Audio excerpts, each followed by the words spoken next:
예수께서 비유로 여러 가지를 그들에게 말씀하여 이르시되 씨를 뿌리는 자가 뿌리러 나가서 뿌릴새 덜어는 길가에 떨어짐에 새들이 와서 먹어버렸고 덜어는 흙이 얕은 돌밭에 떨어짐에 흙이 깊지 아니하므로 곧 싹이 나오나 해가 돋은 후에 타서 뿌리가 없으므로 말랐고 덜어는 가시떨기 위에 떨어짐에 가시가 자라서 기운을 막았고 덜어는 좋은 땅에 떨어짐에 어떤 것은 100배 어떤 것은 60배 어떤 것은 30배 결실을 하였느니라.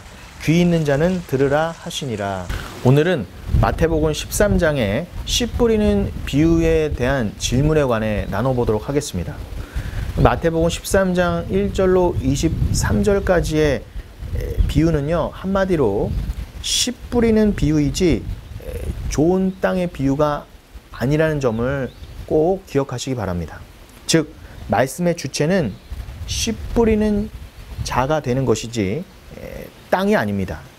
즉 주인공은 주님이시지 우리가 아니라는 것이죠. 즉 신본주의이지 인본주의가 아니라는 것입니다. 이것은 어떤 관점으로 이 비유의 말씀을 보아야 하는가에 관한 것이고요. 일관되게 오직 주님의 영광을 위한 인간이라는 관점으로만 이 말씀은 올바르게 풀리는 것이며 그렇게 읽고 해석되어야만 우리의 구원에 유익이 된다는 것입니다. 이것은 비단 이 씨 뿌리는 비유에만 국한되는 것이 아니며 성경 전체는 오직 우리의 구원자 예수 그리스도를 알고 그를 사랑하기 위한 말씀임을 깨닫는 것이 오늘의 씨 뿌린 자의 비유를 포함한 모든 비유가 기록된 유일한 목적입니다. 즉 이것이 확실하지 않으면 어떤 비유의 말씀을 읽어도요 하나님 뜻대로 읽을 수 없으며 그렇게 하나님 뜻대로 읽지 못하는 성경은 우리의 구원에 하등 아무런 도움이 되지 않는다는 것입니다. 인간 측에서의 열심과 행위를 드러내는 입장에서 말씀을 읽어버리면 그러한 해석은 이 세상을 도덕적, 윤리적, 종교적으로 인정받으며 살아가는 데는 도움될지 모르지만 예수님의 은혜와 하나님의 사랑을 깨닫는 데에는 즉 우리가 구원받고 천국 가는 데에는 전혀 도움이 되지 않습니다. 같은 성경을 보고도 비진리의 악마적 해석으로 자기 의라는 죄만 쌓다가 구원과 상관없는 자, 복이 없는 자로 드러나는 길일 뿐입니다. 땅과 밭이 스스로 돌이나 가시덤불을 제거할 힘이 있을 리가 없지 않습니까? 아무리 똑똑한 밭들이라 할지라도 그 밭이 스스로 주체가 되어서 자신을 갈아엎어 옥토가 될 수 없음이 자명함에도 불구하고 우리 스스로 좋은 열매를 맺을 수 있는 훌륭한 밭이 되어서 하나님을 기쁘게 하자고 하는 인본주의적 해석이 오늘날 교회에 판을 치고 있습니다. 농부가 씨를 뿌리러 나가보니 밭이 너무 척박하여서 씨를 뿌려도 도저히 열매 맺을 수 없어 보인다 해서 농부가 밭에다 대고 네가 스스로 먼저 기경되면 내가 씨를 뿌려주겠다라고 한다면 그것은 비상식 중에 비상식일 것입니다. 씨 뿌리는 자의 비유에 나오는 길가, 돌밭, 가시떨기는 다 죄인인 우리 인간을 상징하는 예수님의 표현입니다. 절대 스스로 열매 맺을 수 없는 우리를 설명하는 것이죠. 그런데 그 불가능과 절망의 밭에 생명의 씨, 즉 말씀, 진리, 예수가 떨어지고 그 생명의 씨의 주인이신 주님이 밭을 옥토로 만드시는 것입니다. 그걸 구원이라고 합니다. 우리가 아직 하나님의 원수가 되었을 때에 영원 전부터 예비된 하늘의 씨가 그 원수에게 심겨져 100배, 60배, 30배 열매를 맺는 구원의 현실을 설명해 주는 말씀이 바로 오늘의 씨 뿌리는 자의 비유입니다.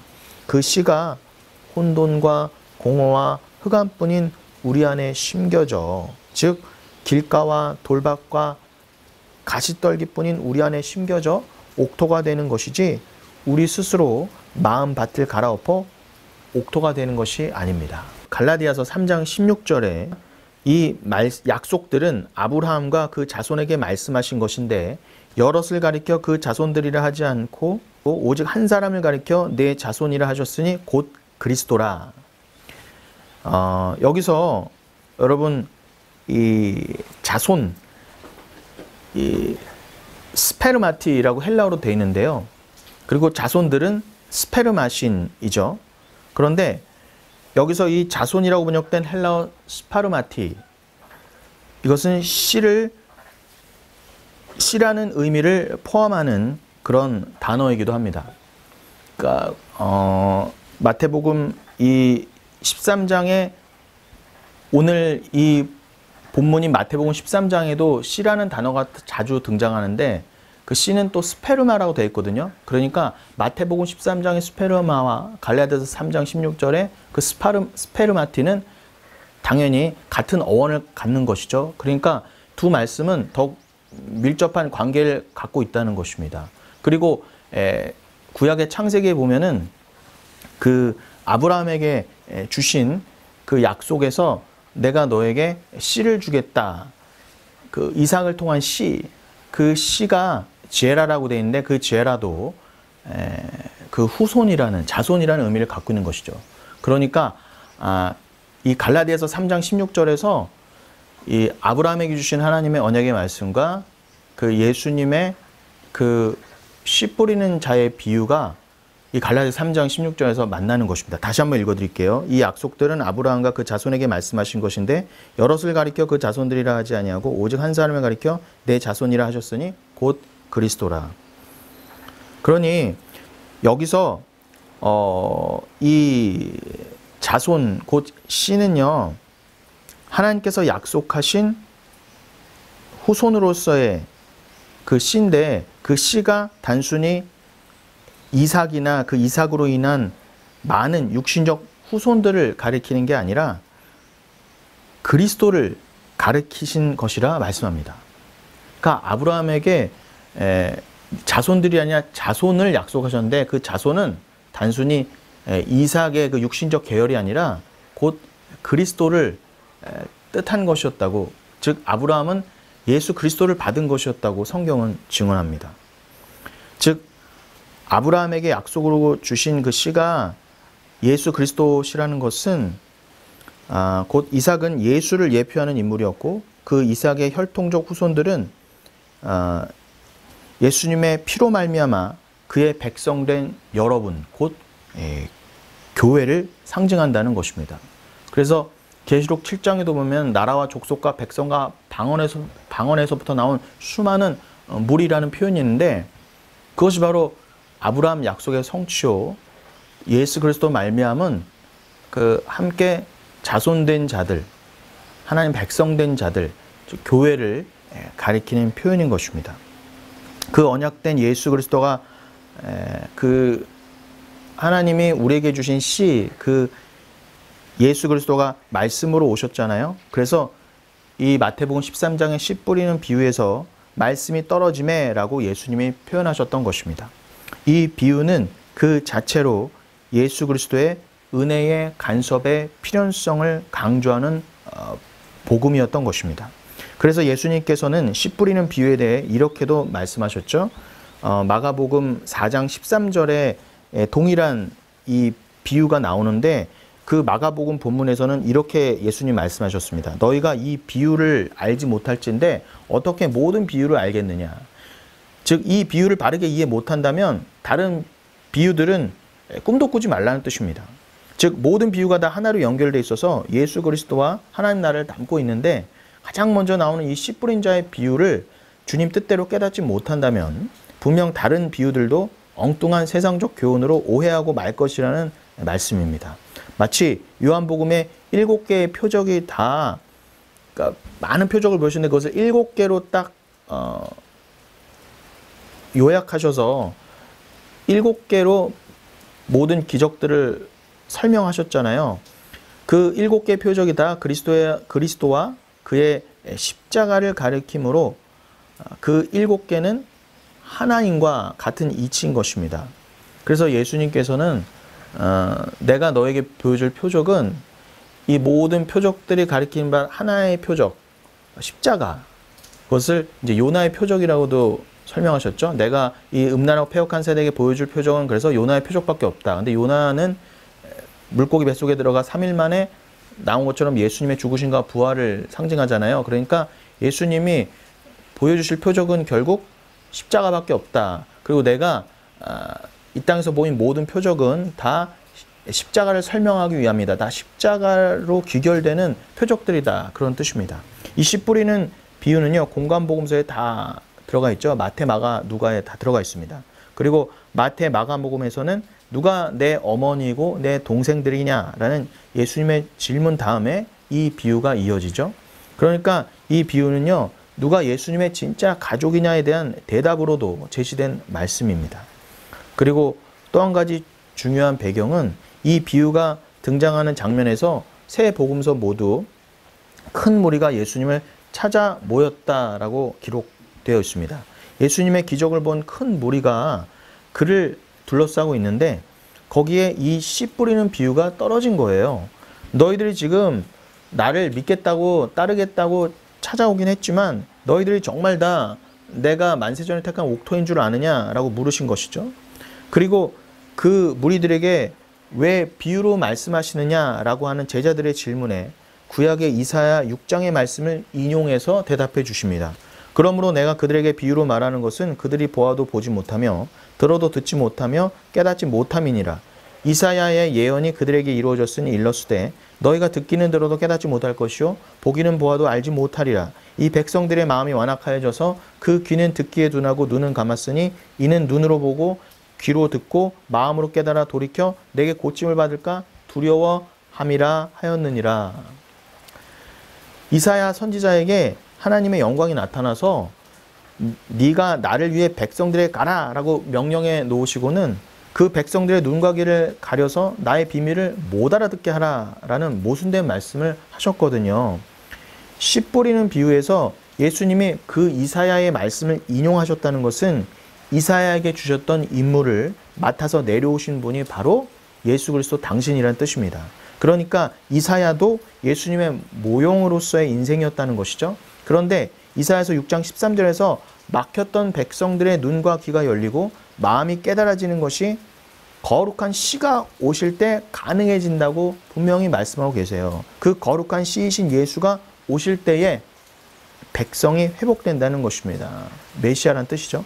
그런데 그 거룩한 씨이신 예수님이 구약의 예언대로 큰 무리들 가운데 오셨는데도 그들이 못 알아들었다는 것은 그 큰 무리들은 구원받을 백성으로 약속된 자들이 아니었다는 증거입니다. 예수 그리스도의 오심이란 그저 일반적 부르심이 아닙니다.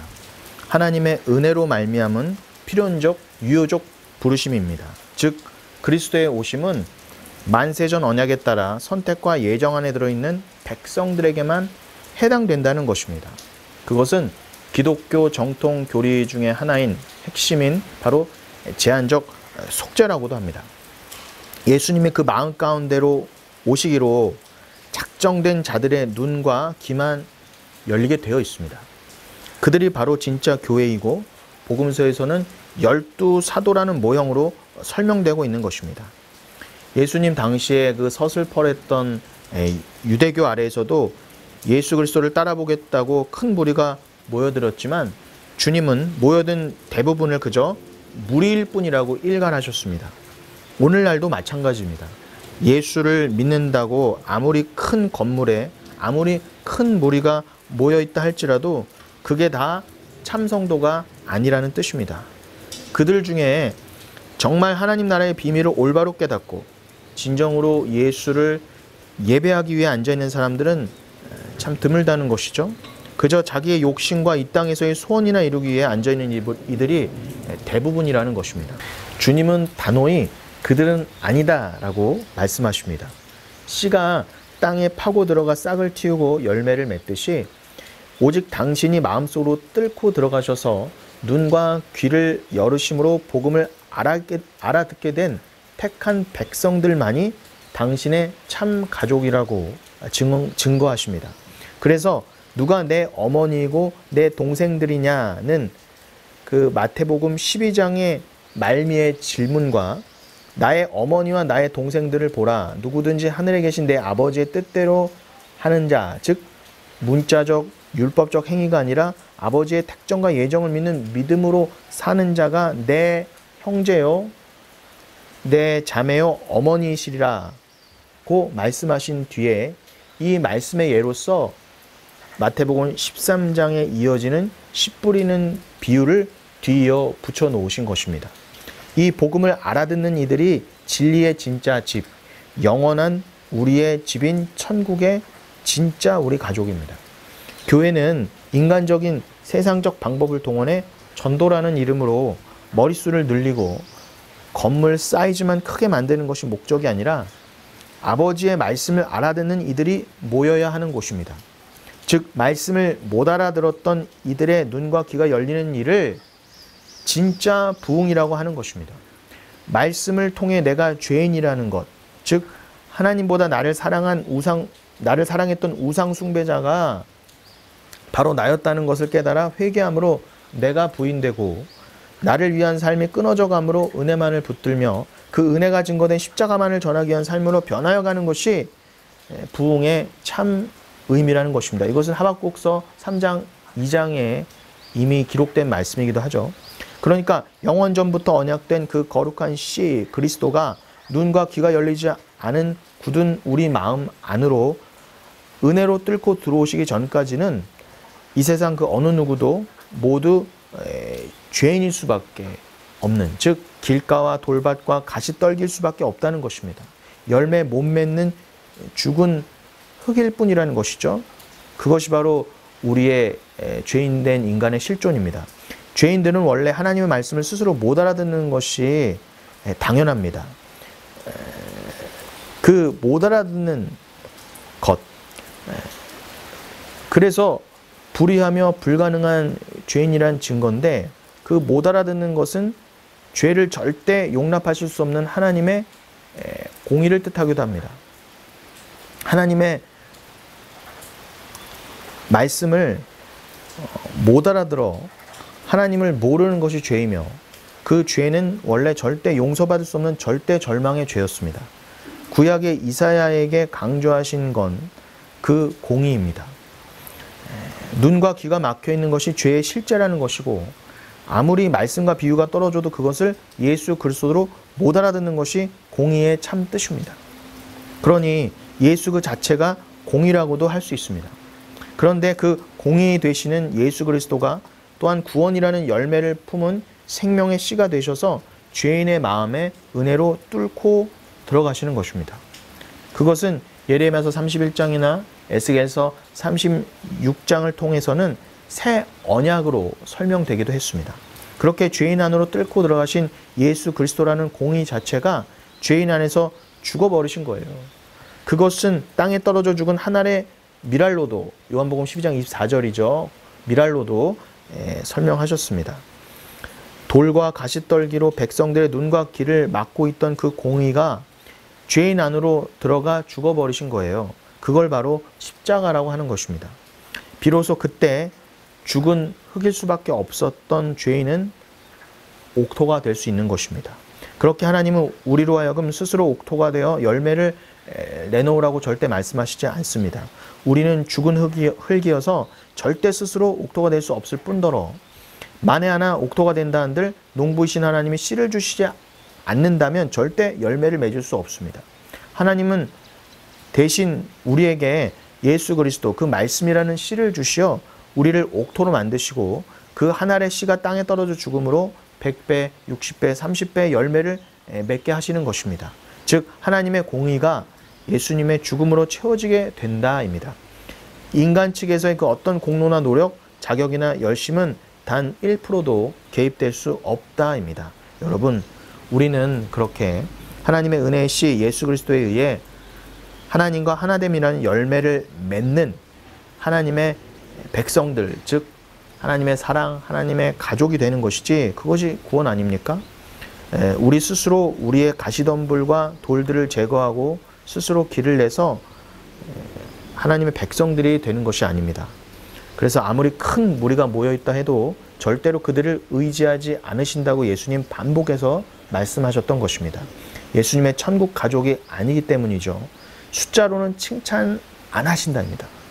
절대 이것을 기억하시고 그들은 말씀을 진리를 따라온 게 아니라 그저 육신의 입에 들어갈 떡을 달라고 온 자들은 주님의 가족이 아니라고 일갈하셨던 것을 기억하시고 육적 혈통이 상징하는 인간의 업적, 재산, 지위, 학식 등 그 어떤 것도 하나님 나라 가족됨에는 손톱만큼도 기여할 수 없다는 것 또한 기억하시기 바랍니다. 예수님의 육적 어머니, 혈통, 그 혈육이라 하더라도 구원에 조금도 그 조건이 기여가 안 되었는데 다른 무엇이 하나님 앞에 우리의 조건과 자격으로 드려질 수 있겠습니까? 그런데도 이 교회에 나와서 뭔가 자기가 율법적 행위를 드려 하고 그 일이 주님께 자격과 조건으로 내 구원의 공로로 받아들여질 거라고 생각하고 가르치고 행하는 것을 자기 의라고 하는 하나님 가장 미워하시는 죄라는 것임을 잊지 마시기 바랍니다. 감사합니다.